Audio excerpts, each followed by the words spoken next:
When we do tastings, we always have people do the absinthe taste last, because when it hits your tongue, it's so different than really a vodka or a gin that it's hard to go back and taste a white spirit afterwards. Philadelphia Distilling is the first craft distillery in the state of Pennsylvania. I had been in the retail business in New York City and had started a cosmetics company. And in 2005, my nephew, Robert Castle, who was our master distiller, approached me with the idea that craft distilling was, at that point, in 2004, where microbrewing was in the mid-80s. My name's Robert Castle. I'm the master distiller at Philadelphia Distilling, and I'm a dude. So our distilling history goes back really to the founding of America, but unfortunately there wasn't really much absinthe history in Pennsylvania or Philadelphia, and instead of making something up, we really named it after our sister city, New Orleans, or more specifically the French Quarter, where absinthe has its American roots.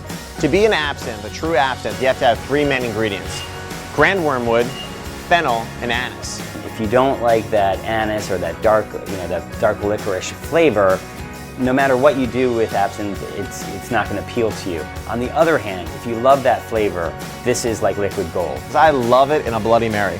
The absinthe, I mean, all the richness that it has, with like a little bit of like horseradish and pepper with the tomato juice. It's one of those cocktails that on Sunday afternoon truly takes you into Sunday fun day.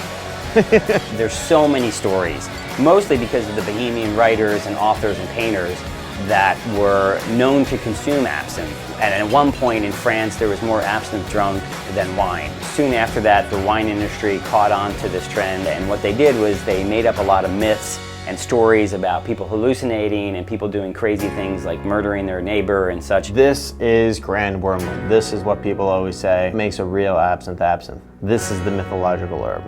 When you distill grand wormwood, you come up with a compound called fujone, and that was the compound that was rumored to make people hallucinate. It was proven just 5 or 6 years ago not to be factual. Generally, you want to drink absinthe with it diluted 4 or 5 parts water to 1 part absinthe. You know, absinthe, I mean, well, making any type of distilled spirit, you're always starting with a raw ingredient. It could be corn, wheat, rye, barley. You're taking the spirit, putting it up into the still, and then in our still, we'll actually put in our whole first set of initial botanicals. You know, you're basically making this alcohol like tea. Most times, Americans in particular like their absinthe a little bit sweet. So we use a serrated spoon, and this one's quite decorative, but you at home can use a fork. A sugar cube goes right on top, and the absinthe fountain allows us to drip cold water very slowly over the sugar cube and into the absinthe. This is both diluting the spirit and sweetening at the same time. What you'll notice as the water enters the absinthe, the spirit itself will become cloudy, and they call that the louche. And really what we've made here is the classic absinthe cocktail. Cheers. The absinthe consumer still is one that is artistic and creative. There are celebrities obviously interested in it. One notable is Marilyn Manson. He has his own line of absinthe.